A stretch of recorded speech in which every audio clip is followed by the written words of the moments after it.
Hi friends, thanks for joining me today. I'm going to show you how to make this really cool Halloween card using some of the supplies that I've showed in previous Halloween videos. So let's go ahead and get started. We're going to use as our base a piece of basic black, and this is your standard card. Then I took a piece of basic black, which is actually a 1/4 inch smaller than the card base.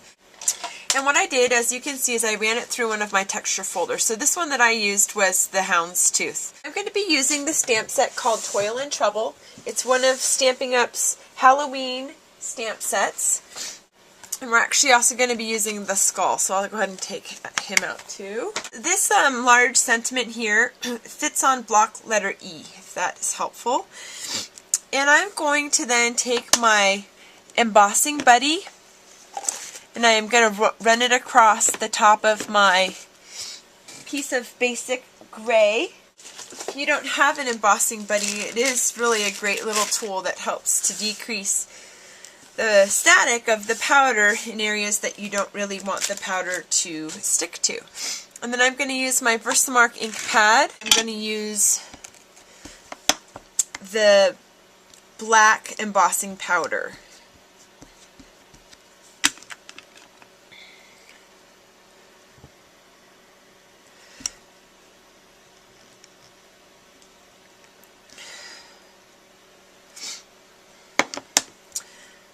Okay, then I'm going to just put the embossing powder, I'm going to sprinkle it over the top of my Versamark image here, and I'll heat set it with my heat tool.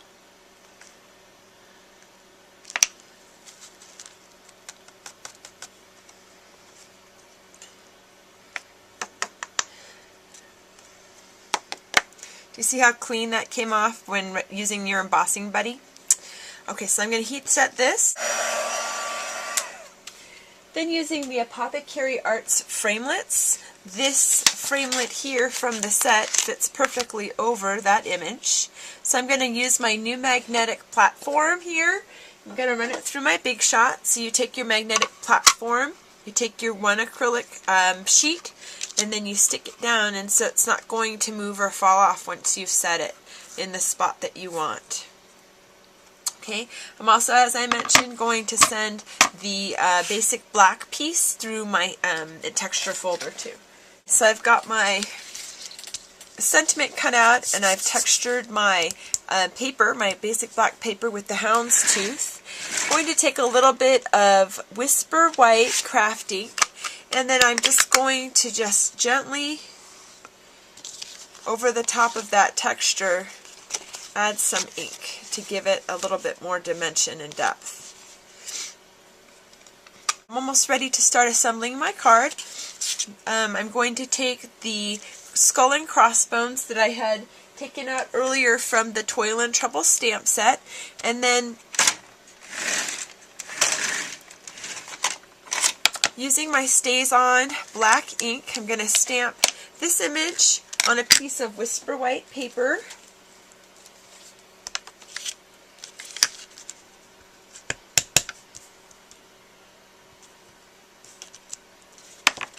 And then using my extra large oval punch, I'm going to punch that out. Okay, so I'm ready to start assembling my card. And what I also am going to be using is a piece of the pumpkin pie chevron ribbon. I'm going to just take about 2 inches, and I'm going to cut up the middle of the ribbon, and I'm going to then flag it on each of the sides.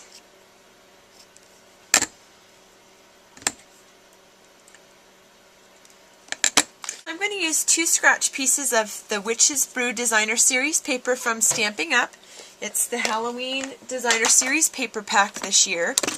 And I've cut them at different lengths, so this one's about 1/2 inch and this one's about 1 inch. And I'm going to then do the same thing. I'm going to cut up the middle, and then I'm going to just flag the ends on each side.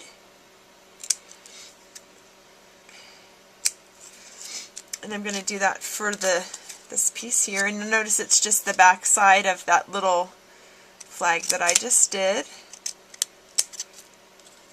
So this is a really easy way to make your pennants and your little flags here. Okay, so let's get some dimensionals and some snail adhesive. I'm going to go ahead and put snail adhesive on the back of my texture piece here, and I'm going to attach it right onto my card base.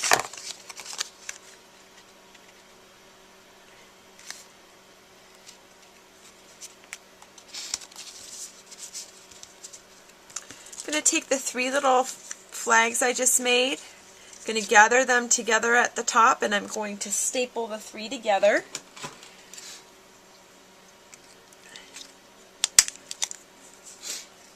In a previous video I showed you how to make the little paper bow, and so I'm not going to do that right now, but make sure you check out that video if that's something that is interesting to you. I'm going to actually put some adhesive on the back of these.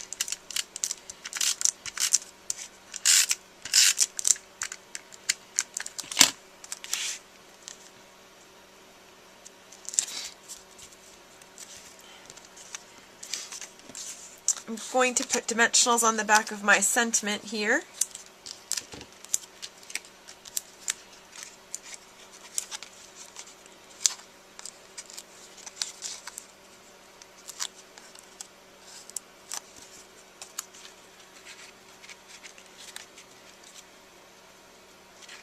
Guess I should have put this one down first, shouldn't I have? Oh, you know what?